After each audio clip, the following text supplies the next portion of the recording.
Voice of Indonesia. VOA. Voice of Indonesia dari Indonesia untuk dunia. Pendengar, pemerintah berkomitmen melindungi pekerja migran Indonesia dengan berbagai kebijakan yang dilakukan. Salah satunya ada One Channel System untuk PMI di Malaysia. Namun sebetulnya seperti apa sih edukasi yang dibutuhkan untuk melindungi PMI dan juga calon PMI?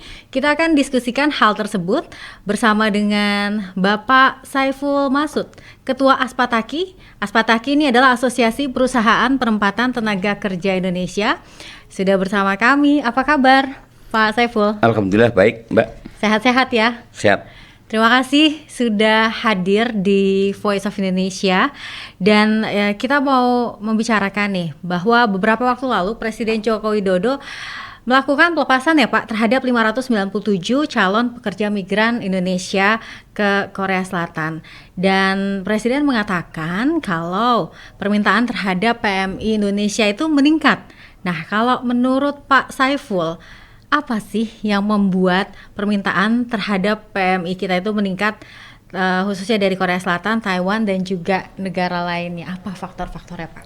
Faktor utama yang menimbulkan keinginan besar daripada negara penempatan membutuhkan pekerja migran Indonesia adalah skill daripada PMI kita cukup bagus, kemudian kedua dedikasi, kemudian perilaku ya, sopan santunnya pekerja migran kita sangat bagus, sangat berbeda dengan pekerja dari negara-negara sumber lainnya, begitu Mbak.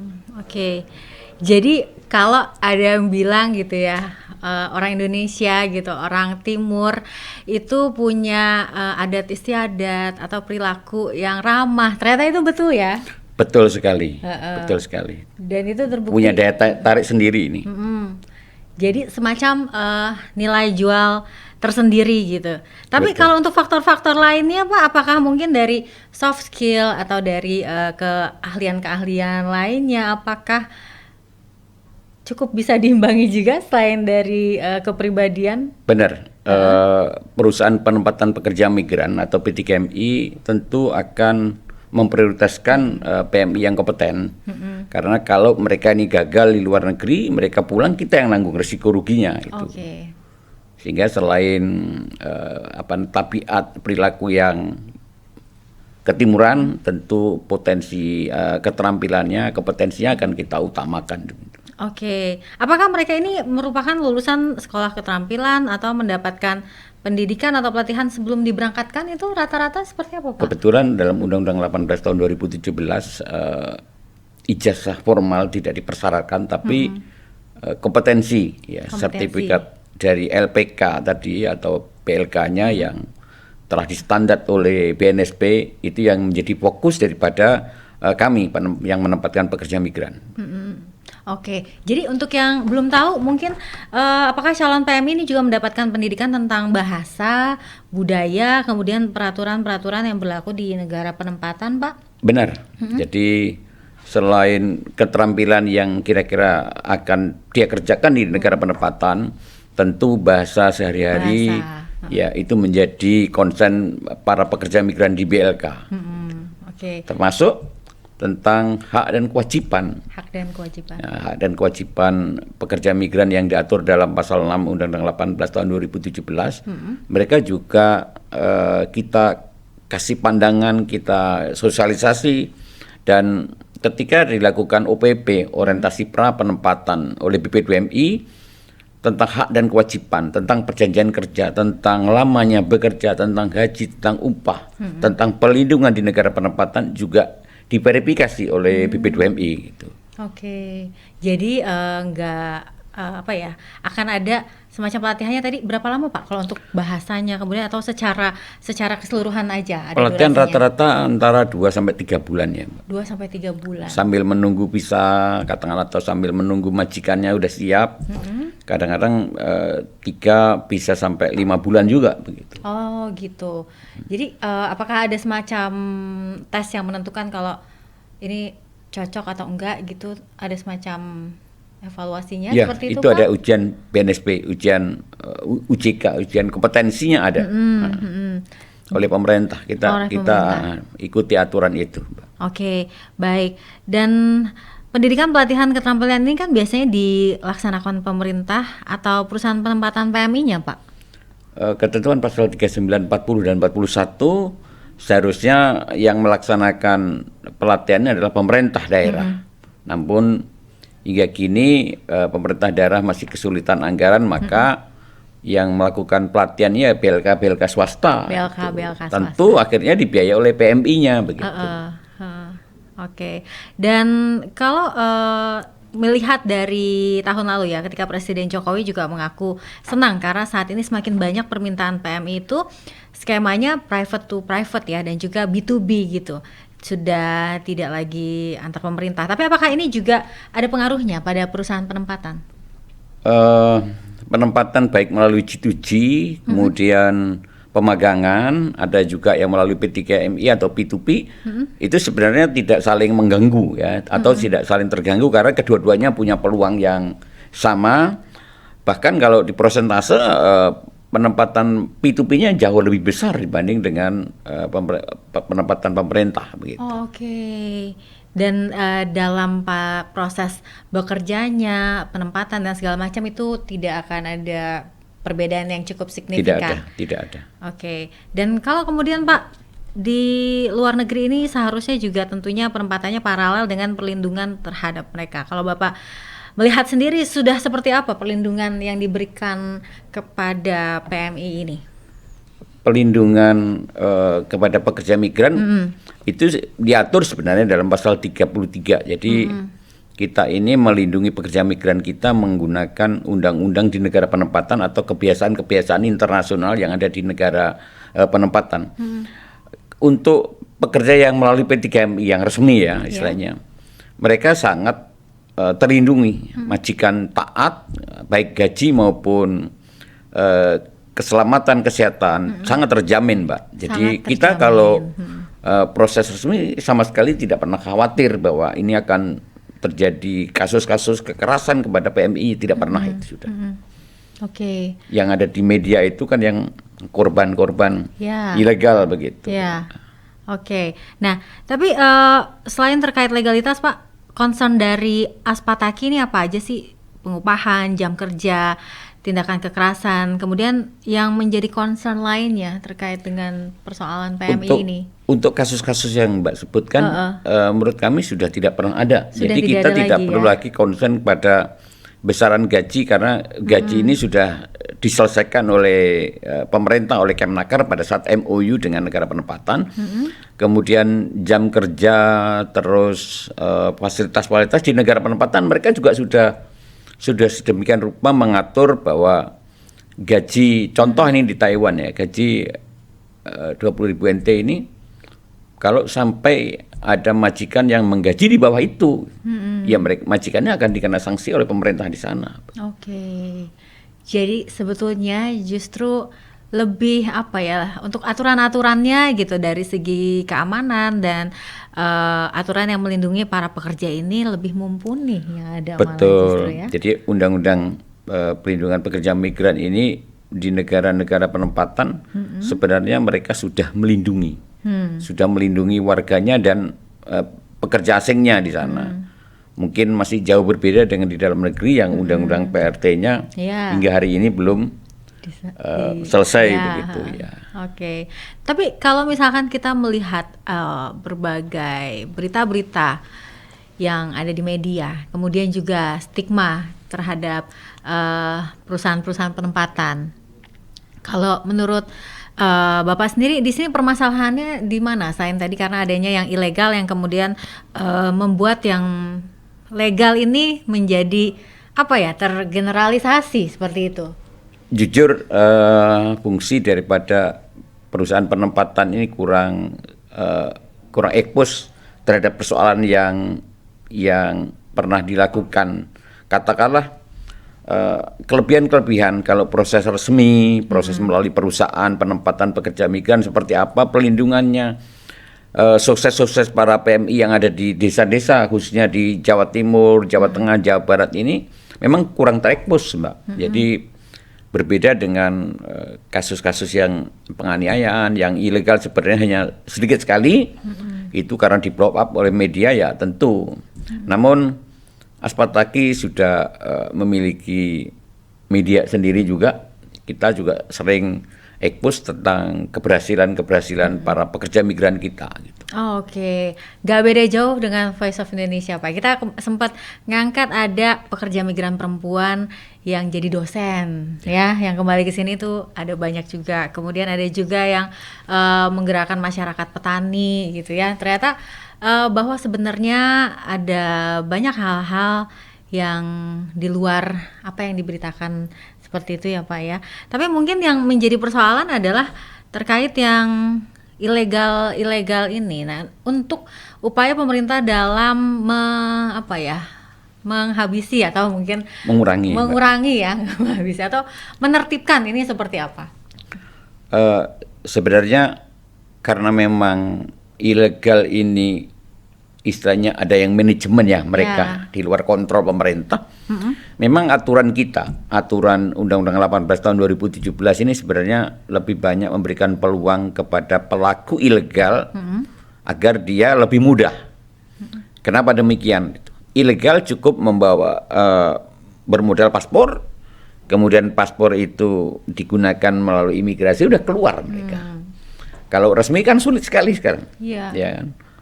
Medikalnya harus yang masuk sistem, kemudian pasporan harus ke daerah asal, harus mengurus persyaratan sebagaimana diatur dalam pasal 13 Undang-Undang 18 tahun 2017, harus verifikasi dokumen, kemudian majikannya juga harus diverifikasi oleh perwakilan kita, agensi juga harus diverifikasi oleh perwakilan kita, tentu butuhkan waktu yang cukup lama begitu. Sementara masyarakat kita maunya hari ini pasporan, besok lusa berangkat.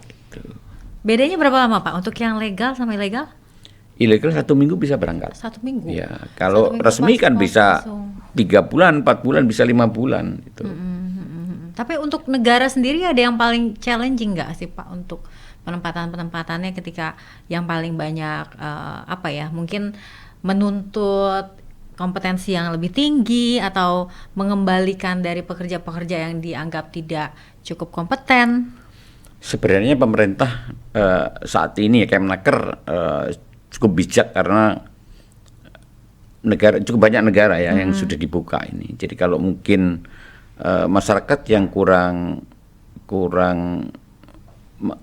berkenan untuk belajar bahasa aja, mereka cukup pergi ke Malaysia dengan one channel system tadi. Namun gajinya memang Malaysia sekitar 5 juta. Kemudian kalau mereka ingin ke Hong Kong atau Taiwan sekitar 10 juta, bisa 2 kali lipat itu. Oke. Dan untuk negara-negara yang dianggap cukup bermasalah itu juga agak dihindari begitu ya Pak ya? Kalau bermasalah konotasinya adalah yang ditempatkan oleh perusahaan resmi enggak ada. Oh, enggak ada. Oke. Baik. Tapi Pak, kemudian juga BP2MI ya, ini memiliki tema besar mengenai memerangi sindikasi pengiriman PMI non prosedural. Nah, ini ada komentar Pak terkait dengan tema yang mereka angkat ini. Sebenarnya apa yang disampaikan oleh BP2MI, kemudian ada juga Satgas di Naker, ini sebenarnya merupakan bagian daripada perintahnya Presiden ya. Jadi artinya harusnya ilegal ini diperangi bersama, seperti yang terjadi di Jawa Timur kemarin. BP2MI menggagalkan 3 PMI yang mau berangkat ke Malaysia, kemudian Naker bersama BIN dan Dinas Provinsi Jawa Timur menggagalkan 87 PMI yang akan berangkat ke Timur Tengah begitu. Jadi memang masyarakat kita ya kemudian dibumbui dengan para pelaku calo yang merayu supaya kalau ikut saya prosesnya bisa cepat, nanti ikut PT lama dan sebagainya. Ini memang budaya kita yang sangat sulit untuk kita kurangi begitu. Dalam hal penindakan menurut kami mungkin pemerintah harus memikirkan harus ada pasal lain supaya tidak dugaan TPPO terus yang diterapkan kepada penyidikan ke mereka. Kemudian ada pasal menurut saya pasal 332 ayat 2 KUHP bisa untuk menjerat lebih mudah karena apa? Pergerakan itu masih di dalam negeri gitu. Tapi kalau yang TPPO harusnya kan memang harus sudah berangkat ke luar negeri, dibuktikan dia mereka menjadi korban di sana begitu. Nah, ini yang perlu ditingkatkan. Itu perlu ditingkatkan. Ya. Mungkin Di perlu dalamnya, diskusi lebih lanjut tentang pasal-pasal yang harusnya dikenakan kepada para pelaku ini. Jadi kita melihat ada upaya misalkan fasilitas VIP di Bandara Internasional Soekarno-Hatta gitu ya untuk dukungan kepada para pekerja migran Indonesia. Tapi sebetulnya yang paling dibutuhkan adalah di sebelum itu ya Pak ya, sebelum mereka berangkat itu tadi seperti disampaikan betul. itu ya. Sebenarnya berawal dari informasi peluang kerja ke luar negeri inilah yang harusnya disebarluaskan kepada masyarakat, termasuk tata kelola bagaimana cara bekerja ke luar negeri yang resmi itu bagaimana. Ini sebenarnya harus disampaikan oleh pemerintah. Ya. Kita sampai hari ini belum ada loh pejabat kita yang menyampaikan di RRI kah atau di TVRI atau di TV-TV nasional bahwa untuk bekerja ke luar negeri harusnya melalui begini tata caranya begitu. Ini belum pernah ada saya lihat. Karena bersyukur dan beruntung kalau bertemu dengan perusahaan-perusahaan yang tergabung di Aspataki dan juga yang legal lainnya. Tapi kalau untuk Aspataki sendiri dalam proses perekrutannya atau mensosialisasikannya itu seperti apa Pak? Jadi kan agar para calon PMI ini tidak terjerat yang bujukan rayu yang seperti itu gitu ya. Nah ini seperti apa? Undang-undangnya harusnya kita merekrutnya di LTSA. Jadi undang-undangnya harusnya kita merekrut pekerja migran di LTSA. Jadi LTSA itu sudah tersedia katakanlah ribuan calon pekerja migran yang dilatih oleh pemerintah. Iya. Tapi kenyataannya karena pemerintah tidak melatih dengan maksimal, kemudian LTSA juga tidak berfungsi sesuai dengan Undang-Undang 18, maka perekrutan ini kembali ke model lama juga. Model lama. Jadi PMI butuh pendamping, PMI yang katanya sudah subjek bisa memenuhi jati diri, dokumen jati diri, mereka mau medical aja minta tolong petugas lapangan. Iya. Mereka mau pasporan, mereka mau ngurus kakaknya keliru saja, mereka masih butuh orang lain. Ini yang kita sayangkan, Mbak. Harusnya mereka harusnya sudah belajar ya. Jadi kalau ada ketentuan pasal 5 Undang-Undang 18 itu syarat menjadi calon itu harusnya dilakukan sendiri oleh para calon pekerja migran. Oke, dan disinilah untuk perusahaan-perusahaan memberikan pendampingan yang bisa dibilang dari proses awalnya itu sangat besar. Sangat besar. Cuman kemampuan kita juga terbatas. Jadi kalau dipikir calonnya lebih banyak daripada petugas resminya begitu.